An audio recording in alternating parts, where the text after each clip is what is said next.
कोई गल करदा 1000 रुपया देवांगे, कोई गल करदा तीर्थ यात्रा दे करांगे। अज हर पासे एक क्या पंजाब कांग्रेस चुनाव लड़ने से पहले ही हार मान चुकी है? क्या कांग्रेस की सबसे बड़ी लड़ाई बीजेपी, आम आदमी पार्टी या अकाली दल से नहीं बल्कि कांग्रेस बनाम कांग्रेस हो गई है? और अगर पार्टी के प्रभारी और प्रदेश अध्यक्ष की मौजूदगी में ही मंच पर नारेबाजी, हंगामा और गुटबाजी हो जाए तो फिर राहुल गांधी के संगठन सुधार अभियान का क्या मतलब रह जाता है? पंजाब से जो तस्वीरें सामने आई हैं, उन्होंने सिर्फ कांग्रेस की मुश्किलें नहीं बढ़ाई बल्कि कई बड़े राजनीतिक सवाल भी खड़े कर दिए हैं। जिस कार्यक्रम का मकसद था हर बूथ कांग्रेस मजबूत, उसी कार्यक्रम ने यह सवाल खड़ा कर दिया कि क्या कांग्रेस पहले अपने बूथ मजबूत करेगी या पहले अपने गुटों को संभालेगी? क्योंकि पटियाला और संगरूर में कांग्रेस के मंच पर जो हुआ वो किसी विपक्षी दल की रैली में नहीं बल्कि कांग्रेस के अपने संगठनात्मक कार्यक्रम में हुआ। और यही वजह है कि आज पूरे राजनीतिक गलियारों में पंजाब कांग्रेस की अंदरूनी लड़ाई चर्चा का विषय बनी हुई है। कांग्रेस ने 2027 विधानसभा चुनाव की तैयारी के तहत पंजाब में संगठन मजबूत करने का अभियान शुरू किया। इसी अभियान के तहत कांग्रेस के पंजाब प्रभारी भूपेश बघेल और प्रदेश अध्यक्ष अमरिंदर सिंह राजा वड़िंग पटियाला और संगरूर पहुंचे थे।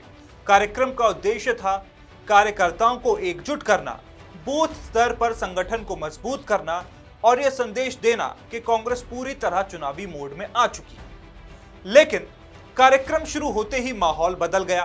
पूर्व मुख्यमंत्री चरणजीत सिंह चन्नी के समर्थकों ने उनके समर्थन में लगातार नारे लगाने शुरू कर दिए। कुछ लोग ने माहौल ना खराब करो, माहौल खराब ना करो। सो आज वेंटिलेटर में आम आदमी पार्टी। चरणजीत सिंह चन्नी के नारे पूरे कार्यक्रम में गूंजने लगे। कई जगहों पर कार्यकर्ताओं के बीच बहस हुई, धक्का मुक्की की स्थिति बनी और कार्यक्रम का फोकस संगठन से हटकर गुटबाजी पर आ गया।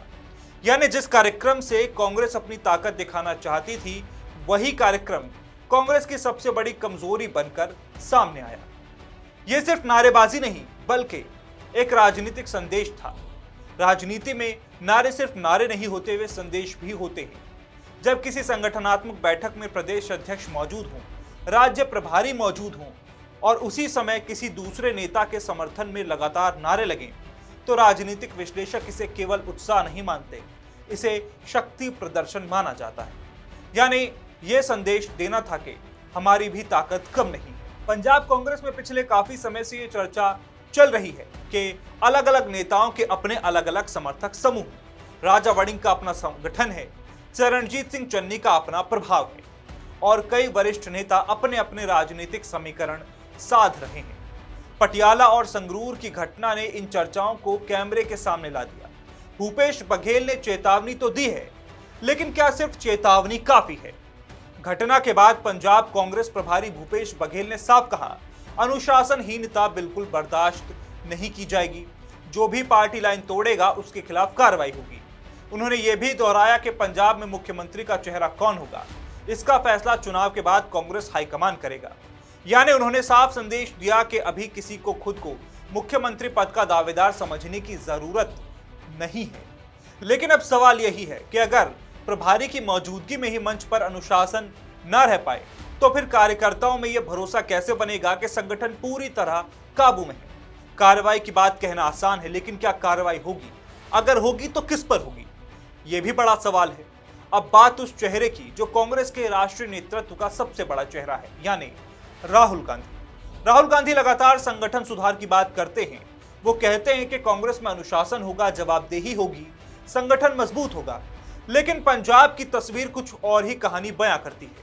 यह कहना सही नहीं होगा कि इस एक घटना से पूरा संगठन विफल हो गया, लेकिन यह सवाल जरूर उठता है कि अगर कांग्रेस अपने ही नेताओं और कार्यकर्ताओं को एक मंच पर एकजुट नहीं रख पा रही तो 2027 में जनता के सामने एक मजबूत विकल्प कैसे पेश करेगी? क्योंकि चुनाव सिर्फ भाषणों से नहीं, संगठन से जीते जाते हैं और संगठन तभी मजबूत माना जाता है जब मंच पर नेता कम और पार्टी ज्यादा दिखाई दे। यहां तस्वीर उल्टी दिखाई दी, पार्टी पीछे रह गई, नेताओं के समर्थक आगे आ गए। यही कांग्रेस के लिए सबसे बड़ी चिंता की बात हो सकती है। राजनीतिक नुकसान कितना बड़ा हो सकता है? पंजाब में कांग्रेस पहले ही सत्ता से बाहर है। आम आदमी पार्टी सरकार चला रही है, बीजेपी लगातार अपना आधार बढ़ाने की कोशिश कर रही है, शिरोमणि अकाली दल भी वापसी की तैयारी में जुटा है। ऐसे में अगर कांग्रेस अपनी ही भीतर उलझी रही तो विपक्ष को हमला करने का सबसे बड़ा मौका मिल सकता है।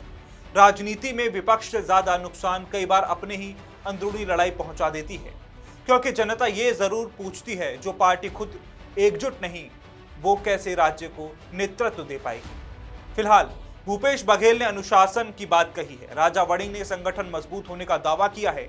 चरणजीत सिंह चन्नी की ओर से इस नारेबाजी को लेकर सार्वजनिक टकराव वाला बयान सामने नहीं आया है, लेकिन जो तस्वीर सामने आई उन्होंने कांग्रेस के सामने कई असहज सवाल खड़े कर दिए हैं। सबसे बड़ा सवाल यही है, क्या पंजाब कांग्रेस 2027 का चुनाव जीतने की रणनीति बना रही है या पहले अपने नेताओं के बीच चल रही खींचतान को खत्म करने की कोशिश करेगी? और दूसरा सवाल, पंजाब में बढ़ती गुटबाजी को सिर्फ एक अनुशासनहीनता मानेंगे या संगठन को एकजुट करने के लिए कोई बड़ा कदम उठाएंगे? इन सवालों के जवाब आने वाले दिनों में कांग्रेस के फैसले तय करेंगे। लेकिन फिलहाल इतना जरूर कहा जा सकता है कि पंजाब कांग्रेस के सामने विपक्ष से पहले अपने घर को संभालने की चुनौती खड़ी है। आपको क्या लगता है, क्या ये सिर्फ कार्यकर्ताओं का जोश था या फिर पंजाब कांग्रेस की अंदरूनी गुटबाजी खुलकर सामने आ गई है? कमेंट सेक्शन खुला है, आप हमें बता सकते हैं।